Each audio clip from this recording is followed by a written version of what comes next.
दयारविन्दे भवं भवानी सहितं नमामि। देवी प्रपन्नाति हरे प्रसीदा परसेदमाता जगतोऽखिलस्य परसेदविश्वेश्वरि पाहि विश्वा तमेश्वरि देवी चरचराचरस्य।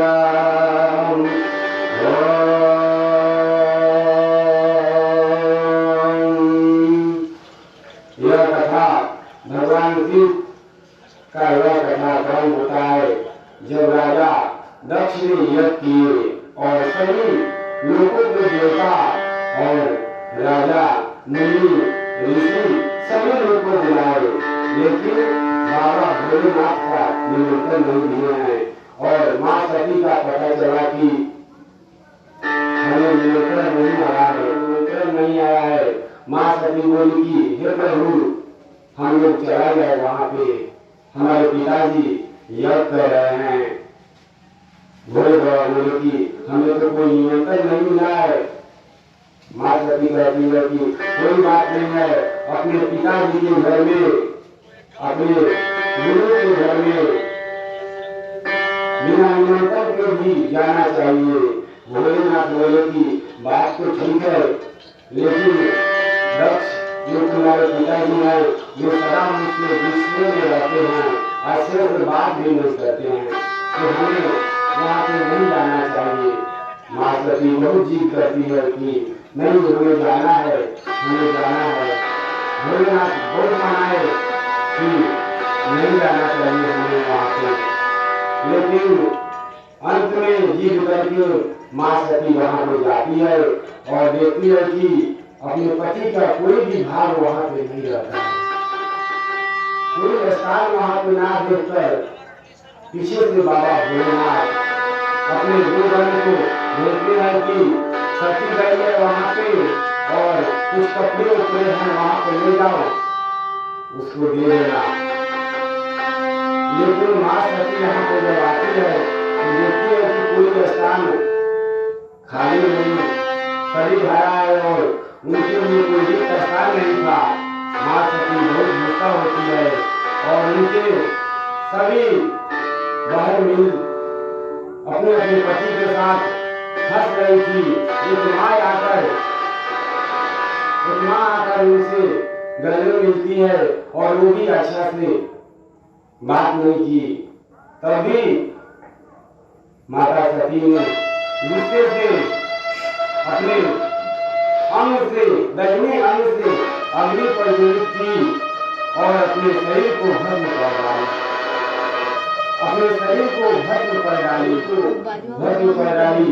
और एक और बात है इसमें कि क्या है कि जब माता सती भगवान श्री राम की परीक्षा लेने चली थी, एक बार की बात है कि भगवान वन भटक रहे थे।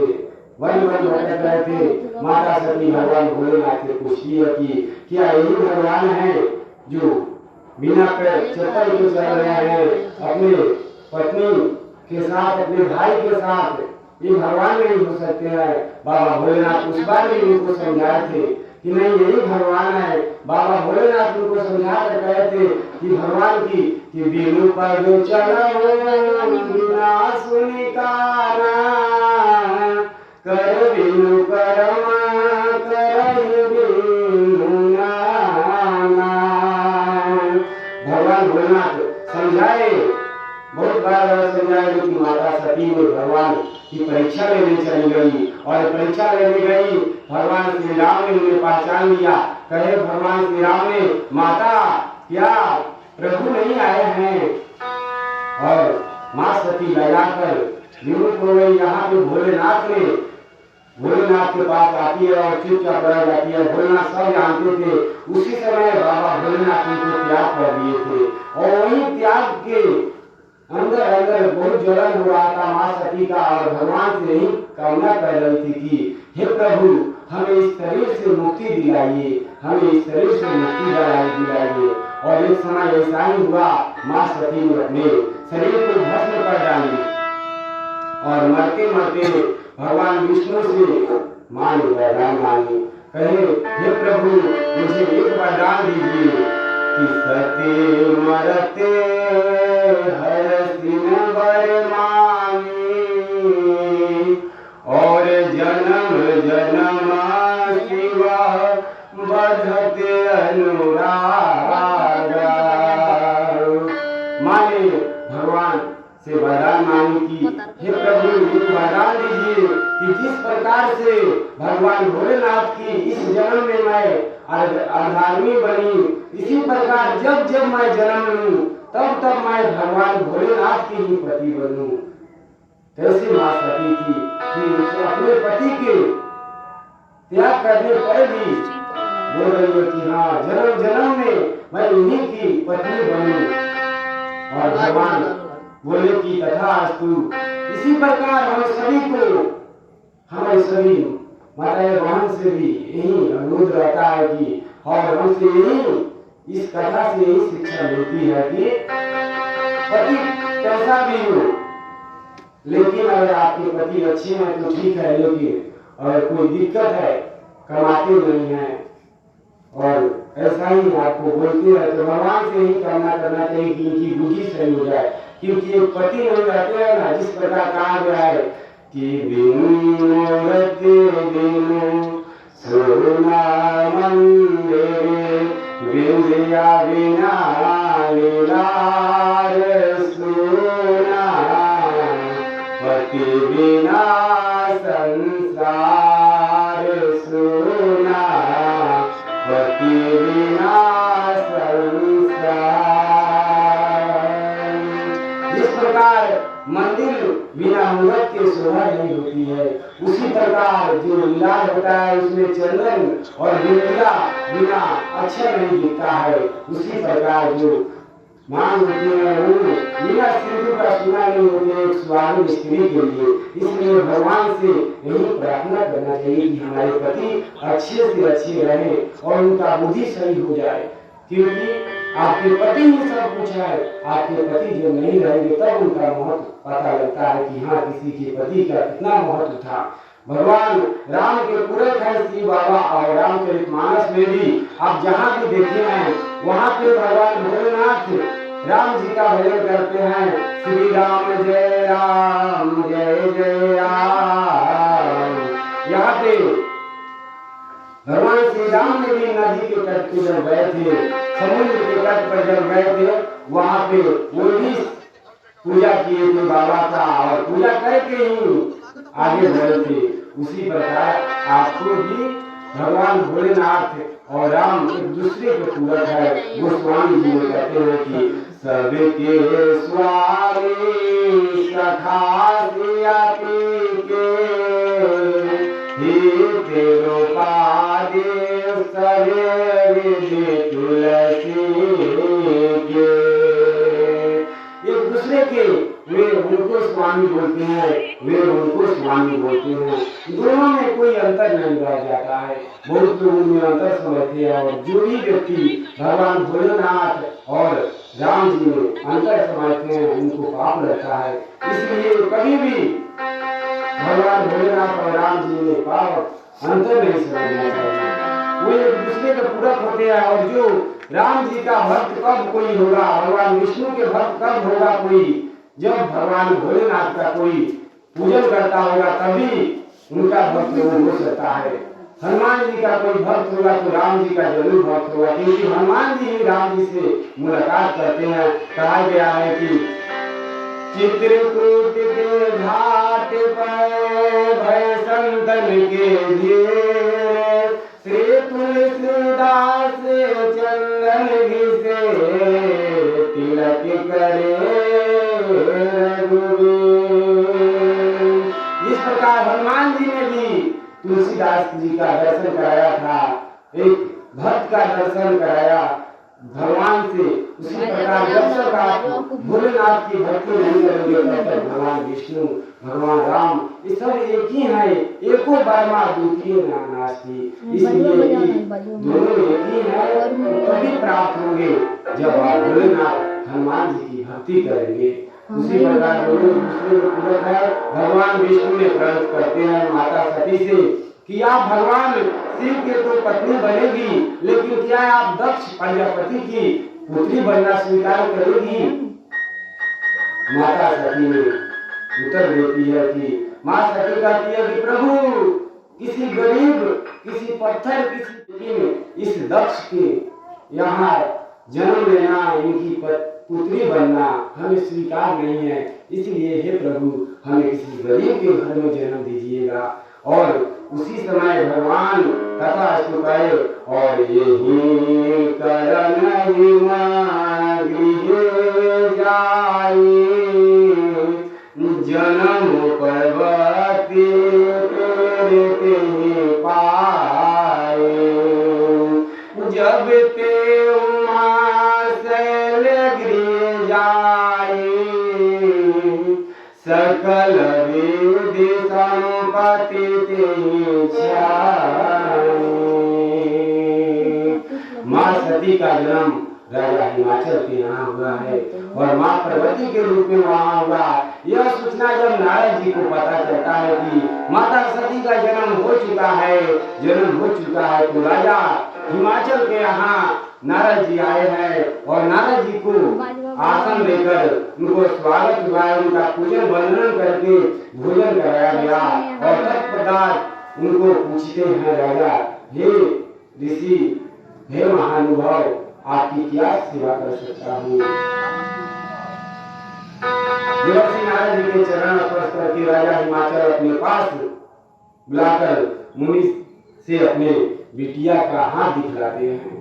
कहते हैं कि ये जो ऋषि हैं वो बहुत जानकारी वाले ऋषि हैं, बहुत अज्ञात ऋषि हैं, इसलिए अपनी पुत्री का हाथ ऋषि हम दिखलाते हैं कि मेरे पुत्री के भाग में क्या है, क्या क्या छाया है, इसकी विवाह किससे होगी। भगवान नारद जी से हिमाचल कहते हैं कि आप मेरी पुत्री का हस्त रेखा देखकर बताइए कि इसमें क्या क्या गुण है। एक बात ध्यान दीजिएगा कि हर व्यक्ति के कोई भी पंडित के पास भी जाता है, कोई ज्योतिष के पास जाता है, तो उनकी एक ही इच्छा होती है कि हम अपने अच्छाई को जाने, बुराई को अगर कोई पंडित, कोई ज्योतिष, कोई आचार्य जी अगर बता देते हैं तो लगभग व्यक्ति में ऐसा आदत होता है कि उनसे झगड़ा भी हो सकता है। वो अच्छाई को केवल जानना चाहता है, अपने अंदर की बुराई को नहीं जानना चाहता है। और यही व्यक्ति के परास्त होने का मुख्य कारण है कि हर व्यक्ति को अपने अंदर की पहले बुराइयां, पहले अपने अंदर क्या कमी है वही पहचान लेना चाहिए कि हाँ हमारे अंदर क्या कमी है। उसको, उस कमी को अगर आप जान लेते हैं तो उसे दूर करने का प्रयास करेंगे और अपने अंदर केवल आप अच्छाई ही देखकर आगे कभी नहीं बढ़ सकते हैं। इसलिए अपने दोष को भी जानना चाहिए कि अपने अंदर क्या दोष है, क्या अवगुण है। एक बार क्या हुआ कि एक चित्रकार था और वो चित्रकार बहुत अच्छे चित्र बनाया करता था। ये चित्रकार अच्छे चित्र बनाकर बाजार में बेचा करता था, उसको गोल्ड मेडल तक भी पहुंच गया था। और जब गोल्ड मेडल तक पहुंच गया, उसके बेटा देखकर उन्हीं के जैसा, अपने पिताजी के जैसा वे भी चित्र बनाने लगा और वे भी अच्छे लेवल तक पहुंच गया। लेकिन उसके पिता उसे कभी सराहना नहीं करते थे, कभी बड़ाई नहीं करते थे कि बेटा तुम कितना अच्छा बनाते हो, और उनसे भी अच्छा चित्र बनाने लगा था उनका बेटा। उसकी माँ रोज उसकी बड़ाई करती थी कि बेटा कितना अच्छा तुम लेवल तक पहुंच गए, तुम अपने पिताजी से भी ज्यादा अच्छे चित्र बनाते हो। लेकिन उसके पिताजी कभी एक बार भी नहीं कहे कि बेटा तुम कितना अच्छा चित्र बनाते हो। और यही उस बेटे के अंदर हर समय यही प्रश्न उठता था कि हमारे पिताजी हमारी बड़ाई क्यों नहीं करते हैं, हमारे पिताजी हमारी बड़ाई क्यों नहीं करते हैं। एक बार अपने पिता से वो पूछता है कि पिताजी, सब लोग मेरे बड़ाई करते हैं, मुझे आपसे ज्यादा गोल्ड मेडल भी मिल गया, लेकिन आप मेरे कभी नहीं बड़ाई करते हैं, क्या कारण है? पिताजी कहते हैं कि पिताजी बोलते हैं, बेटे तुम्हारे आगे बढ़ने का पहला कारण नहीं है कि मैं तुम्हें जब भी बड़ाई अगर कर दूंगा तब से तुम आगे की जानकारी लेने का प्रयास नहीं करोगे। तुम्हारे अंदर यह अभिमान हो जाएगा कि मैं संपूर्ण हो गया हूँ, और इसी कारण से मैं तुम्हारी बड़ाई नहीं करता हूँ कि तुम और ज्यादा जानने का प्रयास करो और अच्छे से अच्छे चित्र बनाओ। ऐसा नहीं है कि मैं तुमसे प्रेम नहीं करता हूँ, लेकिन अगर जिस दिन मैं कह देता कि तुम अच्छे चित्र बनाने लगे हो, उस दिन से तुम मेहनत करना कम कर देते, और आज जो इस लेवल तक तुम पहुंचे हो वे कभी नहीं पहुंचते। इसलिए बेटा, यही प्रमुख कारण है तुम्हारे आगे बढ़ने का। इसलिए अपने अंदर केवल गुण ही गुण मत सोचा करो बेटा, अवगुण भी जानो कि क्या अपने अंदर अवगुण है।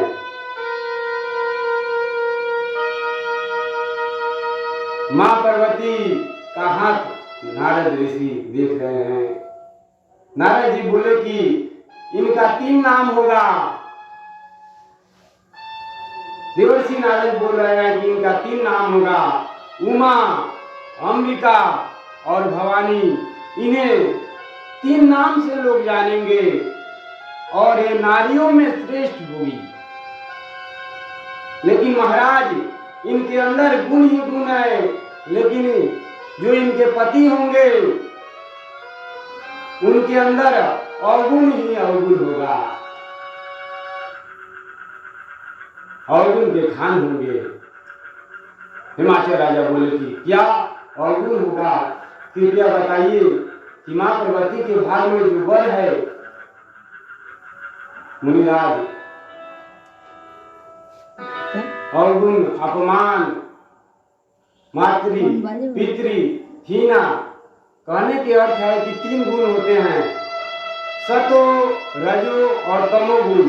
इन गुणों से परे होंगे। देवर्षि नारद के कहने का अर्थ यही था कि ये जो 3 गुण होंगे इससे भी परे होंगे। ऐसा नहीं कि केवल इनमें अवगुण ही अवगुण होगा। समझने का तत्परता है, समझने की देर है कि अपने कैसे समझ रहे हैं। लेकिन क्या हुआ कि हिमाचल राजा ने इसे उल्टा ही समझ लिया।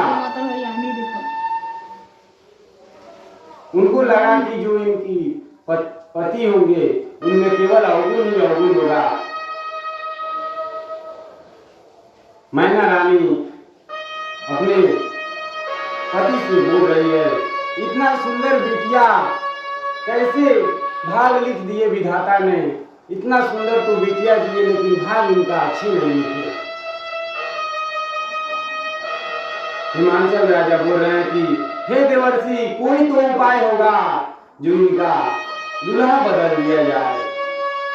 कोई तो पूजा होगा, कोई तो विधि होगा जो इनकी हस्त रेखा बदल दिया जाए। नारद जी क्रोध में आकर बोलते हैं कि मेरे पिता ब्रह्मा भी इनकी हस्त रेखा नहीं बदल सकते हैं। इनकी विवाह का जो वर है उन्हें नहीं बदल सकते हैं।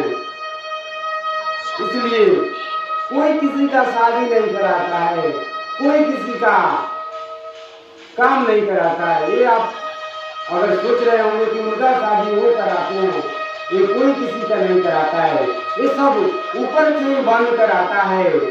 और ये जो गांठ होता है, रही मन धागा प्रेम का, मत तोड़ो चटिका,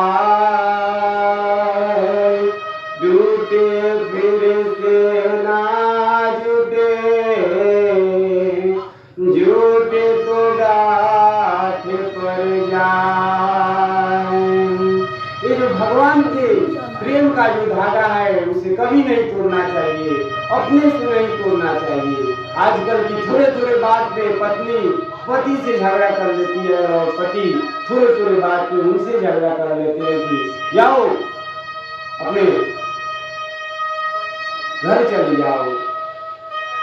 इस प्रकार के थोड़े थोड़े बात पे झगड़ा नहीं करना चाहिए, क्योंकि जितना गोली का दर्द नहीं होता है उतना गोली का दर्द होता है, बात का दर्द होता है। इसलिए भगवान नारद जी समझाते हैं कि नहीं, इनका कोई उपाय नहीं है। हम सभी यहाँ पे एक पाठ करते हैं, एक ड्रामा, एक नाटक का एक गीतकार हैं, कलाकार हैं, हमें नचाने वाले कोई और हैं। इसलिए कभी भी हमें ये नहीं सोचना चाहिए कि हम जो कर रहे हैं वो खुद कर रहे हैं, हमें भगवान करा रहे हैं।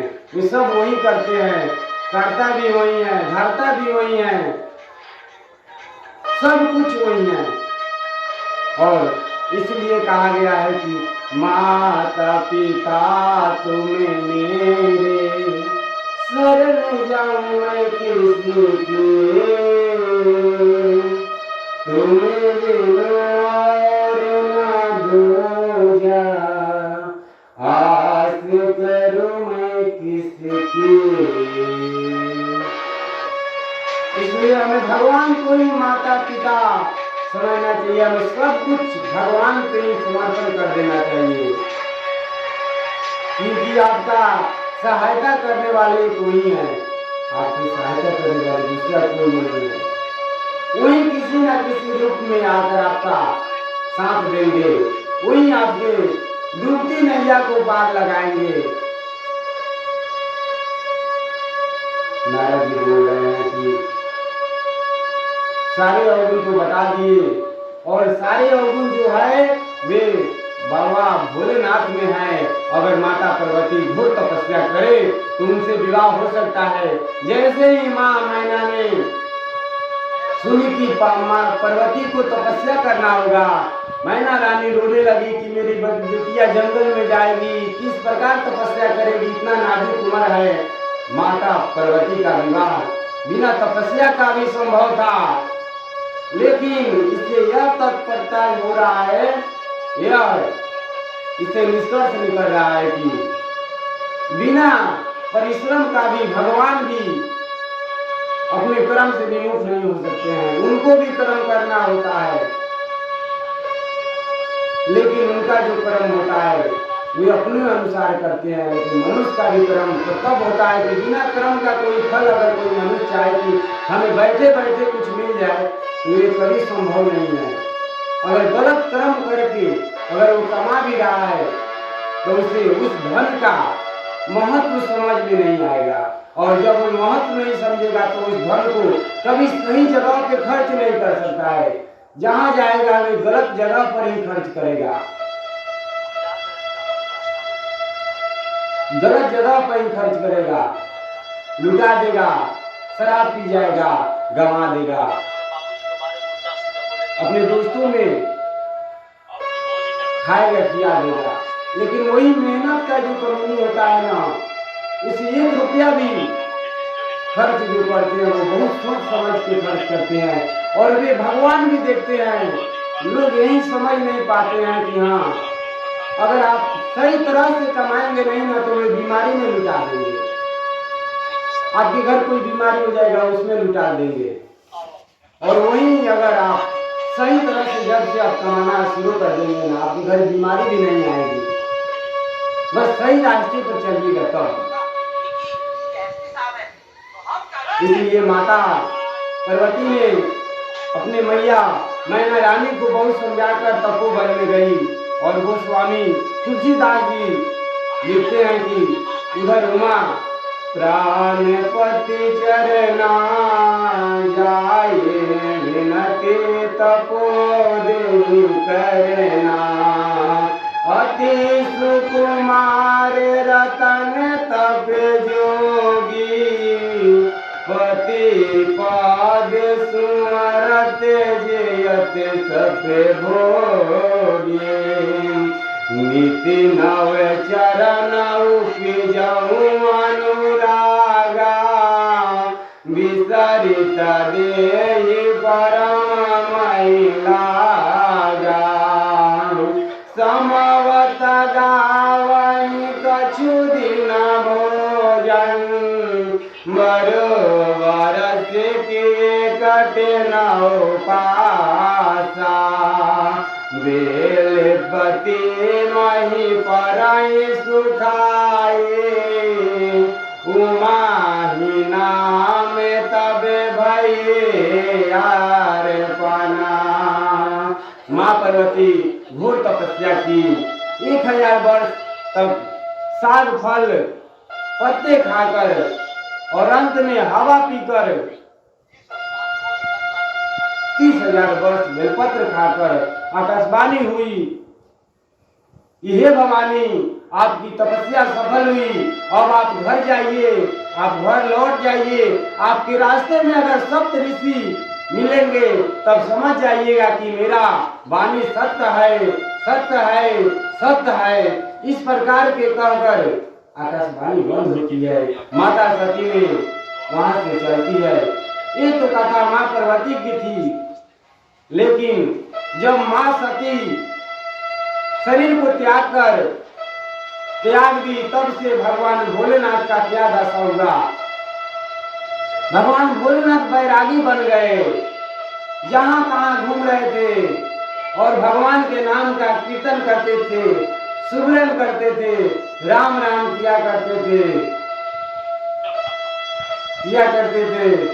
कि हे प्रभु मैं आपका हूँ। इस प्रकार के ओ सावरे ओ सावरे ओ सावरे ओ सावरे।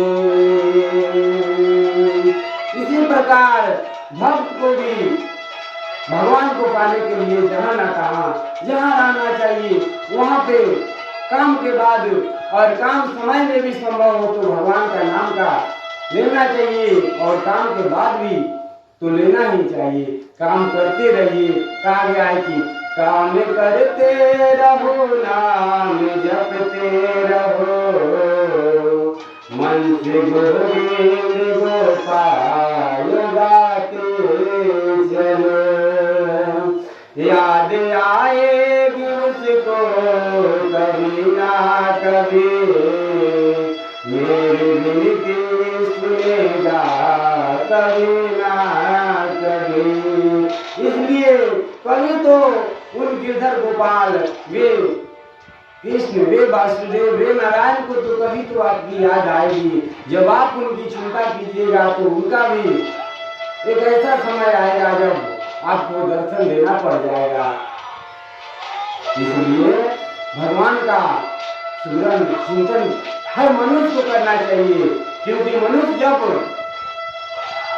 बच्चे जब गर्भ में रहते हैं ना तब भगवान से कहते हैं कि हे प्रभु हमें से निकालिए, और भगवान कहते हैं कि नहीं निकालेंगे, बहुत दिक्कत होता है वहाँ पे। भगवान से यही प्रार्थना बच्चे करते हैं कि हे नाथ मैं जब जाऊंगा तो आपका सुमिरन करूंगा, आपका भजन करूंगा, आपका नाम का जाप करूंगा, हम सही काम करूंगा। भगवान कहते हैं कि पिछले बार भी तू इसी प्रकार कहा था लेकिन गया तो नहीं किया। लेकिन बच्चे कहता है कि नहीं नहीं हे नाथ क्षमा कर दीजिए, इस बार नहीं करेंगे गलती। और जब यहाँ पे आता है मनुष्य माया के जाल में उलझ कर भगवान को भूल जाता है, और भूलकर काहे माया में भुलाए तोता हो।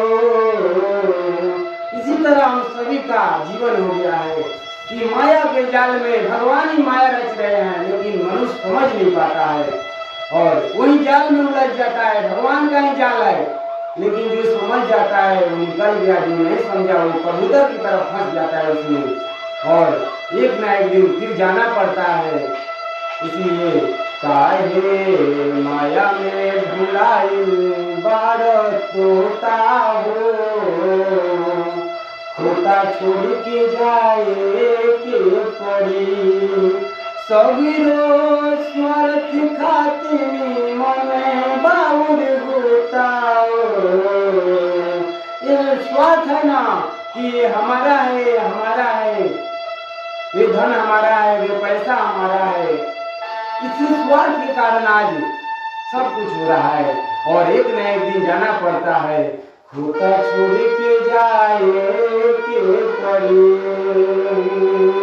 तो इस प्रकार भगवान श्री राम के में लीन हो गए। भगवान भोलेनाथ बैरागी बन गए हैं और कथा सुनते हैं, सुनाते भी हैं। एक दिन की बात है, भोलेनाथ तपस्या कर रहे थे।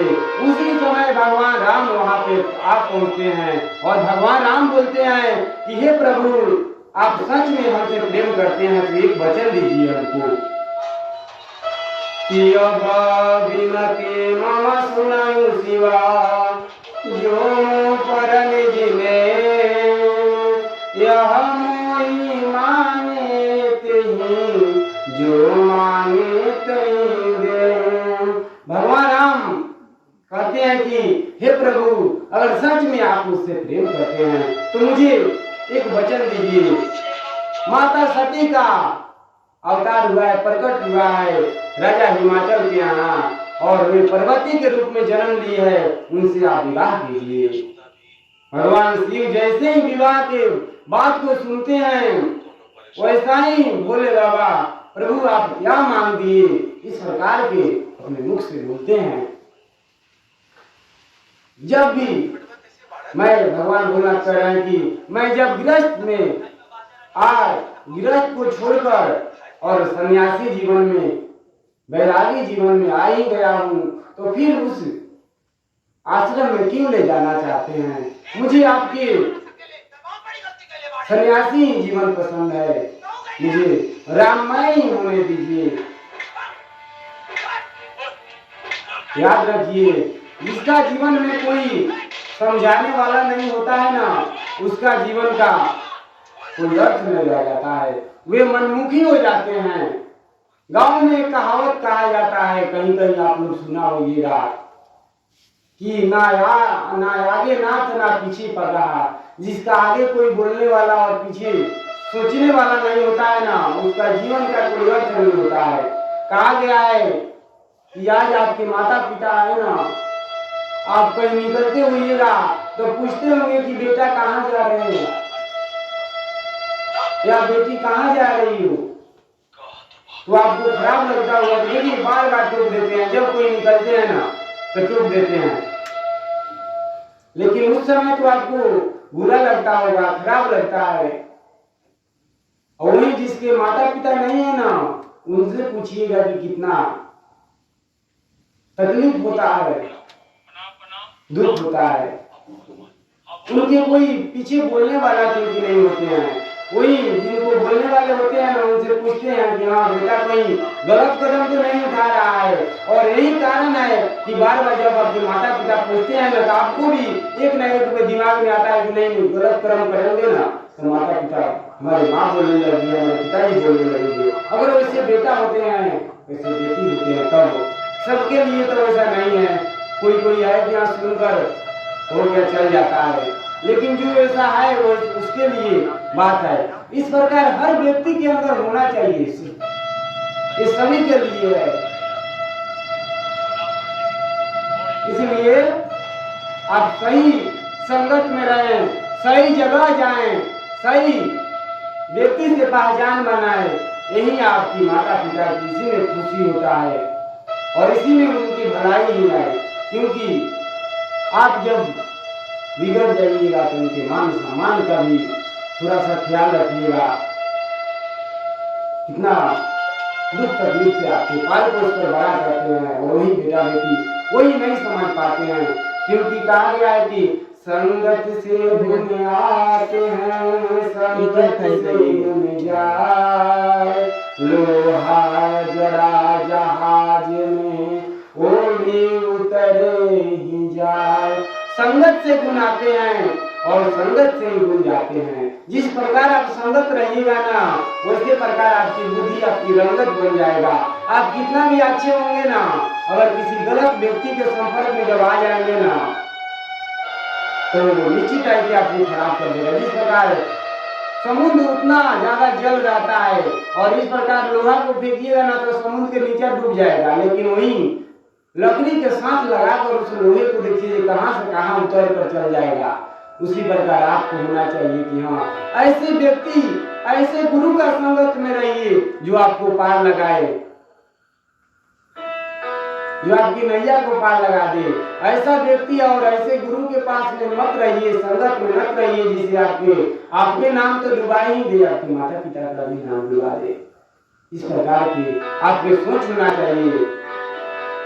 काबर से जब खेत सूख गए, काम एक बरसेगा जब खेती सुखाड़ हो जाएगा। इसलिए जब समय है तभी सुधर जाइए, अरे समय बीत जाएगा तो सुधर कर ही क्या कीजिएगा। जब सब मान मर्यादा, सब आप बात को भूल जाइएगा, सब कर्म कर ही दीजिएगा तो सुधर कर क्या कीजिएगा। आपको तो कर्म का फल मिलने करेगा। इसलिए पहले से ही सुधर जाइए और अपने जीवन में एक गुरु जरूर बनाइएगा।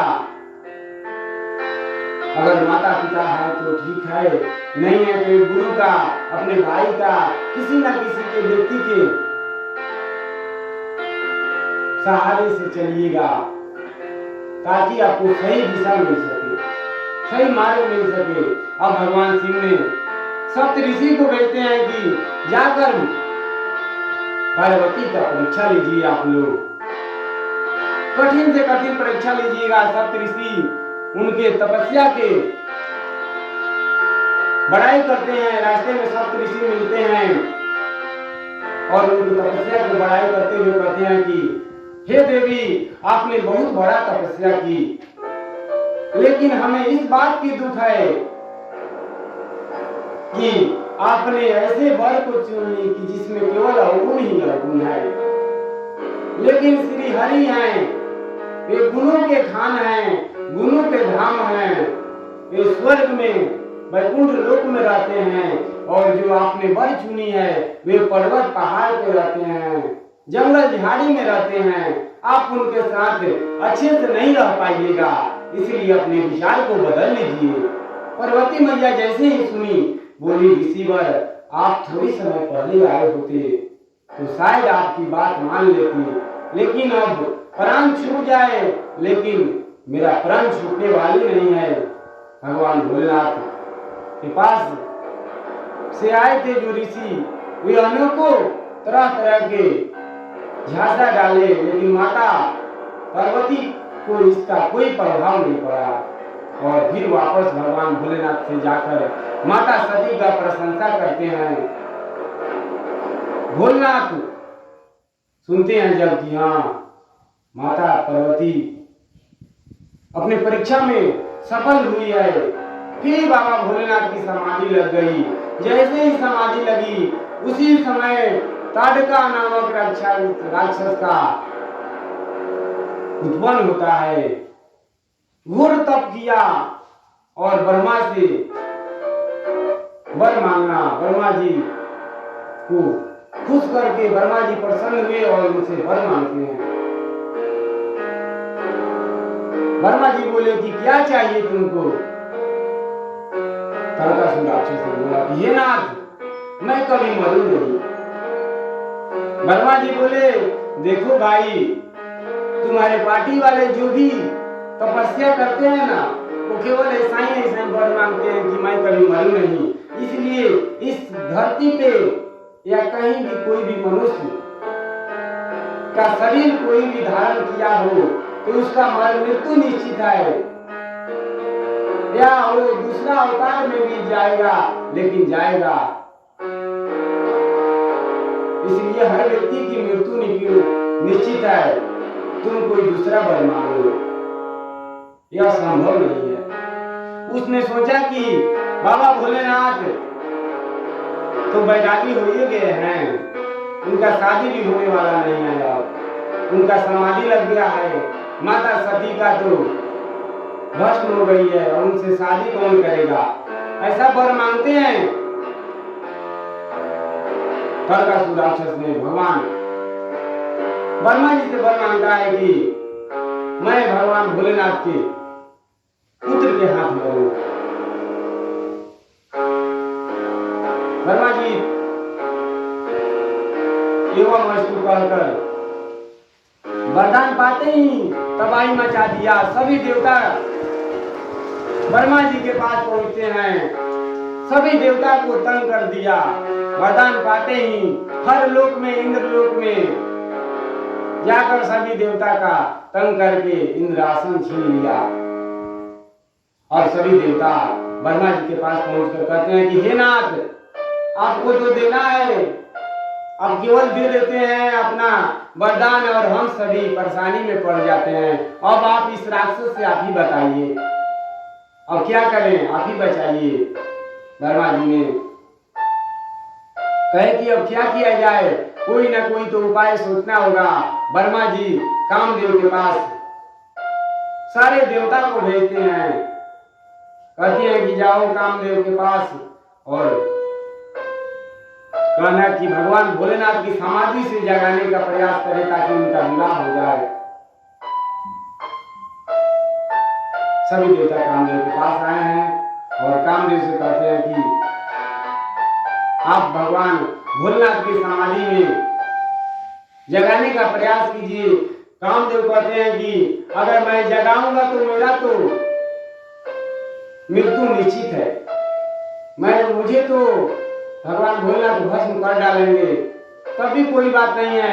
अगर मेरे मृत्यु से इतना सारे देवता, इतना सारे मनुष्य की रक्षा हो रही हो तो मैं ठीक है, मैं भगवान भोलेनाथ के हाथ भस्म होना चाहूंगा।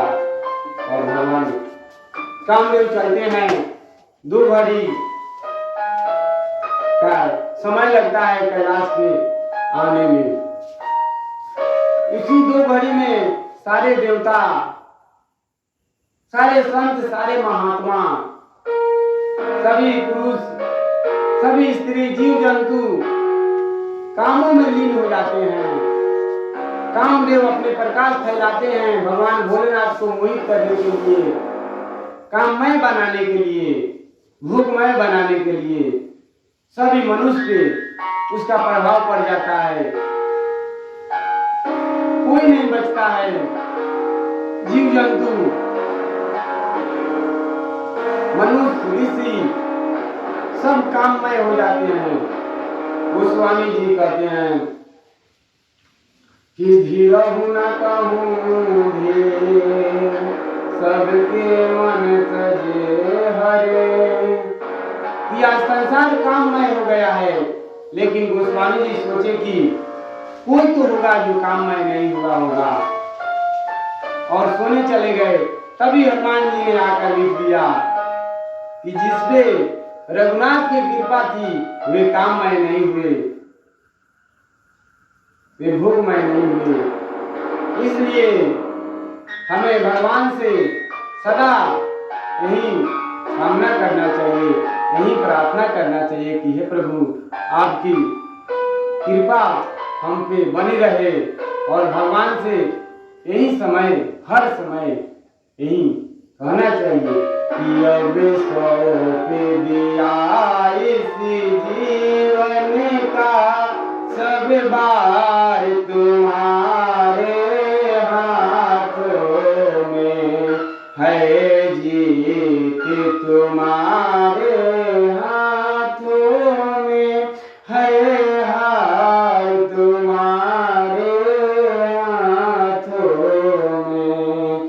मेरा निश्चय बस कहीं है, बस तुमको मैं पा जाऊं। अरे पल कर दो दुनिया का भार, सब प्यार तुम्हारे हाथों में।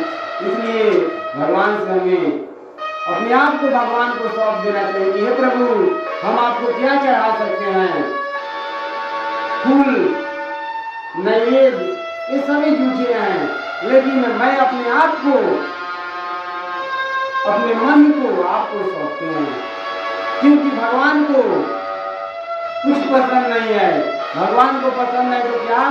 निर्मल मंजन सो मोहि पावा, मोहि का छले कपट न भावा। सीताराम। भगवान का केवल निर्मल मन जिसका होता है उसी को भगवान पसंद करते हैं। इसलिए श्री रघुनाथ की कृपा जिस पे बनी रही उस पे कामदेव का कोई प्रभाव नहीं हुआ। कामदेव को 2 घड़ी लगा कैलाश पहुंचने में। जैसे ही पहुंचे जितना विधि थी सब प्रयोग कर डाले, लेकिन भगवान शिव पर कोई उसका असर नहीं पड़ा। लेकिन अंत में कामदेव ने आम के पत्ते से छीपकर 5 पुष्पों का बाण चलाया। 5 पुष्पों का बाण चलाया। बाबा भोलेनाथ के हृदय में लगा। भगवान शिव तो ध्यान से नहीं हटे, लेकिन उनका तीसरा नेत्र खुल गया और कामदेव उसी आम के वृक्ष के नीचे जलकर भस्म हो गए। चारों तरफ हाहाकार मच गया। उसी समय रोते हुए रति आई कि हे नाथ, आपने क्या कर दिया? ये तो सभी देवता के हित के लिए और आपके विवाह के लिए आपको जगाने का प्रयास कर रहे थे, लेकिन आपको तो इन्हें भस्म कर डाले। भगवान शिव ने कहा कि रति, संसार में किसी को आकर्षित करने का मात्र 2 उपाय है। मात्र 2 उपाय है। एक तो है राम और दूसरा काम। रति, हमारे हृदय में पहले से ही भगवान श्री राम विराजमान थे और राम को निकाल के तुम्हारे पति काम को लाना चाहा, इसलिए राम को हटाकर काम को लाना। जो चाह रहा है उसे दंड देना और दंड मिलना ही चाहिए। हमारे और आपके कोई मिले और राम के रास्ते से हटाना चाह रहा है और इस संसार के इस जगत से की ओर आकर्षित कर रहा है, जगत को आपको लोभ धरा रहा है, तो उसे दंड देना में कोई गलती नहीं है। इसलिए जो राममय है उसे काममय अगर कोई बनाएगा तो उसे दंड मिलना ही चाहिए। रति ने भगवान भोलेनाथ से कही कि अब क्या होगा, आप ही बताइए। भगवान ने वरदान दिए कि तुम्हारे पति मनुष्य के रक्त में पाए जाएंगे और मनुष्य के रक्त में ही रहेंगे। तभी से मनुष्य आज भोगी हो गया है, काममय हो गया है। अधिकांश मनुष्य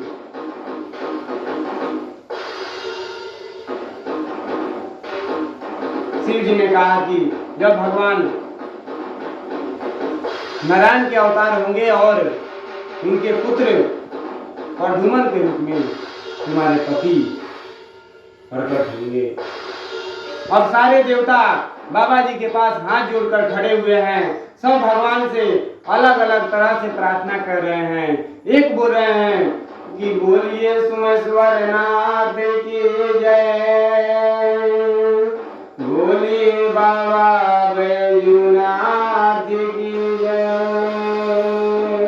बोलिए बाबा विश्वनाथ की जय, बोलिए बाबा भोलेनाथ की जय।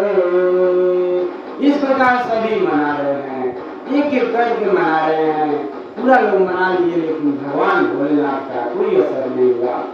और सभी ने सोचे कि एक साथ मनाते हैं, कहीं भगवान भोलेनाथ का थोड़ा सा भी हम लोग के ध्यान आएगा। चलो सभी लोग मिलकर मनाते हैं और सभी भगवान भोलेनाथ को मना रहे हैं कि भोले तेरी जटा में, बाबा तेरी जटा में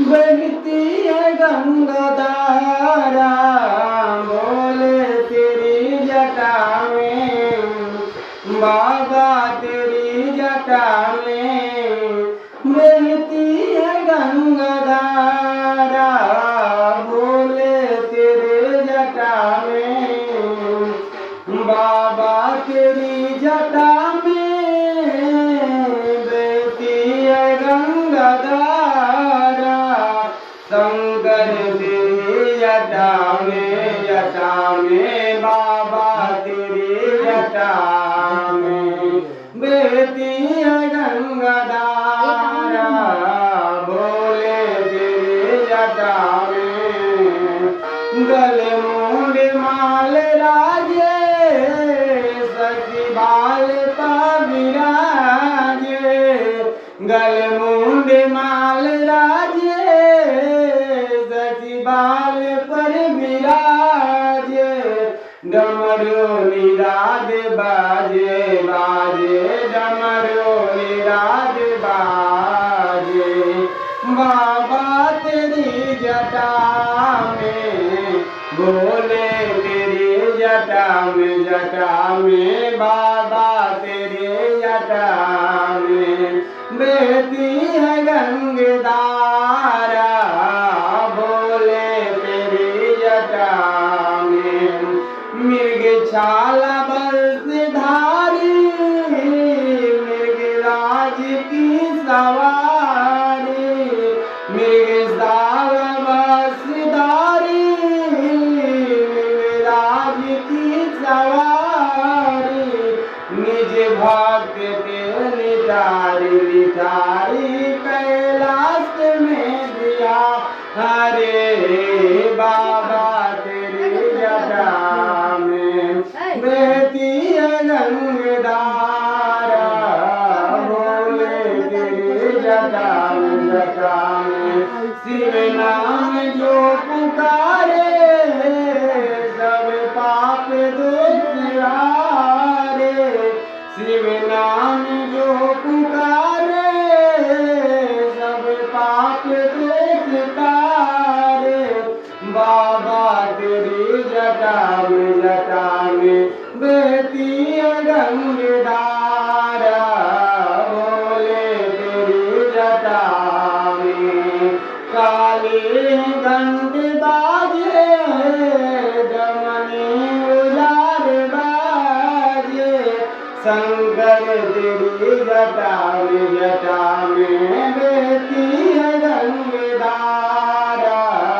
भोले तेरी जटा में। सभी देवता मिलकर स्तुति किए। भगवान शिव कहते हैं क्या कारण है जो सारे देवता उपस्थित हुए हैं कैलाश में।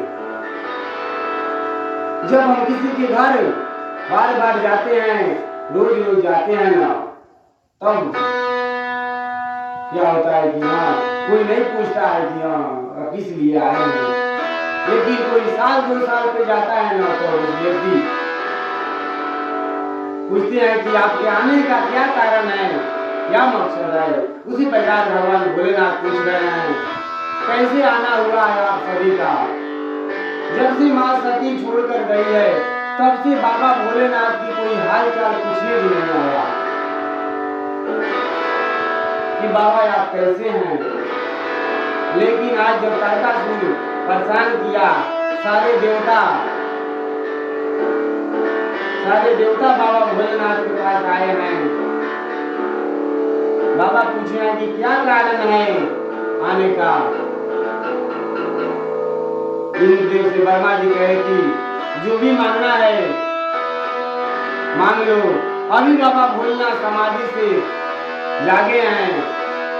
इंद्रदेव बोले कि अभी जिनको भस्म किए हैं ना वो भी अमर थे और वे चले गए। हमारे अंदर इतना हिम्मत नहीं है जो आपसे, हमारे अंदर उतना हिम्मत नहीं है जो बाबा भोलेनाथ के आगे जाकर उनसे कहें। ब्रह्मा जी कहते हैं कि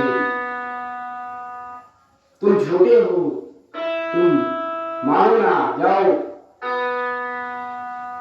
और तभी ब्रह्मा जी आगे बढ़कर कहते हैं, सकल सुरन के हृदय असर शंकर परम उचाई, निज नयन देखना चाहिए नाथ तुम्हारे विवाह। प्रभु आपके विवाह सभी देखना चाहते हैं, सब चाहते हैं कि आपका शादी हो जाए, लेकिन कोई विवाह देखना नहीं चाहता था। सब तो ये चाहते थे कि जल्दी भगवान भोलेनाथ की शादी हो, ताकि उनका जो पुत्र हो वे तारकासुर का वध कर दे, और वध कर दे हम सभी का जिससे भलाई हो। सभी अपने बारे में ही सोच रहे थे, लेकिन बाबा सब जानते थे, भगवान शंकर बताना चाहते हैं कि आज समाज में इसी प्रकार विष फैला हुआ है। हमें और आपको सब कुछ देख कर रहना चाहिए, सब कुछ सोच कर रहना चाहिए, मौन रहना चाहिए।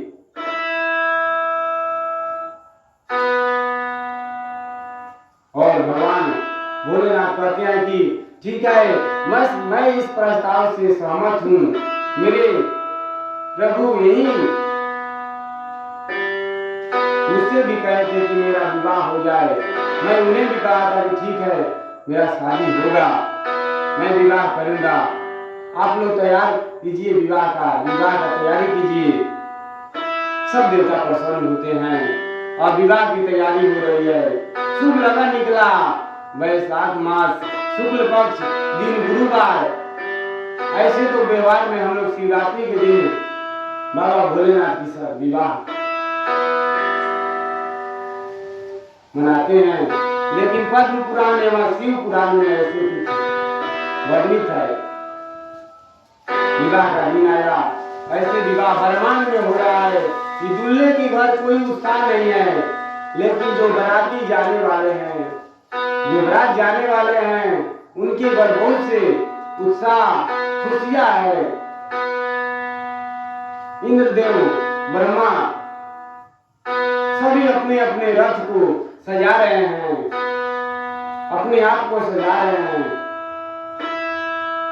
कि दूसरे गांव में जाना है, कहीं जल घासाई ना हो जाए। पूरे स्वस्थ संभल कर चल रहे हैं।